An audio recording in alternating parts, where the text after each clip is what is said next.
આગળ વધીએ આપણી સાથે અત્યારે મોતીલાલ ઓસવાલના રુચિત જૈન જોડાઈ ગયા છે। રુચિતજી સ્વાગત છે, વેરી ગુડ મોર્નિંગ। અને જો ગઈકાલે આપણને બજારની અંદર એક સારા સમાચાર બાદ એક 24,300ની ઉપર એક બ્રેકઆઉટ આપણને આવતું દેખાયું અને ત્યાંથી આજે મૂવ થોડોક પોઝિટિવ રહ્યો છે। નો ડાઉટ એવી કોઈ બહુ મોટી તેજી નથી આવી અને 24,400ની આજુબાજુના થોડાક હર્ડલ હતા જે આજે નડ્યા છે, પરંતુ ઓવરઓલ જે પ્રકારનું સેટઅપ બજારનું બની રહ્યું છે, તમને લાગે છે કે અહીંયાથી હવે કદાચ થોડું 24,500 24,600 સુધી જવાની જગ્યા આપણા માટે ખુલ્લી હોય? વેરી ગુડ મોર્નિંગ નીરજભાઈ। આઈ થિંક ડેફિનેટલી માર્કેટ્સમાં ક્લિયર ઇન્ડિકેશન છે કે જે પણ ઘટાડા આવી રહ્યા છે એમાં બાઇંગ ઇન્ટરેસ્ટ વધારે છે કમ્પેર્ડ ટુ સેલિંગ।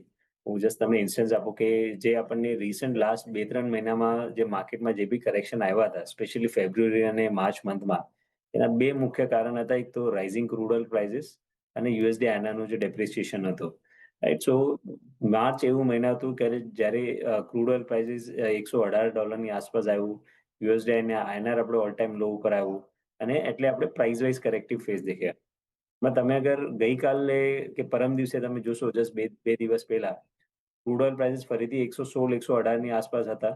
હમણાં કાલે ઘટ્યા છે, પણ એની પહેલા 116ની આસપાસ ક્રૂડ ઓઇલના હાઈ બન્યા છે અને આઈએનઆર પણ નવું લો, એટલે ડેપ્રિસિએશન થઈને પ્રીવિયસ જે લેવલ્સ હતા એની આસપાસ આવ્યા।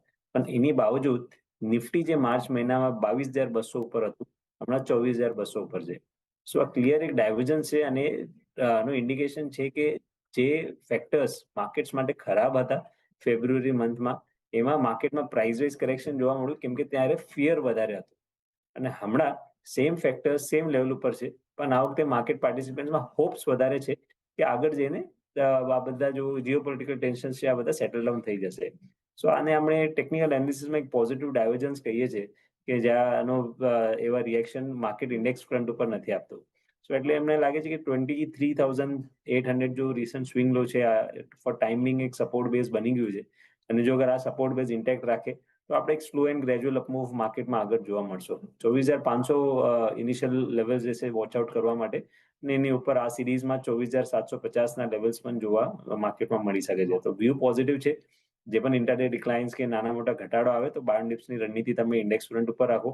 Stock specific broader market participation ઘણું સ્ટ્રોંગ છે। મિડ કેપ, સ્મોલ કેપ્સ ક્યાં પણ પ્રાઇસ વાઇઝ કરેક્શન કે ફેઝના સાઇન્સ નથી। સો આઈ થિંક તેજીનું માર્કેટ છે એટલે બાયસનેસ તેજીની જ રાખવી જોઈએ। માર્કેટ તેજીનું છે, ટ્રેડરોનું વલણ અત્યારે તેજીનું બની રહ્યું છે, એટલે ખાસ કરીને બજારની અંદર અત્યારે તમારે પણ વલણ તેજીનું જ અહીંયાથી રાખવું જોઈએ।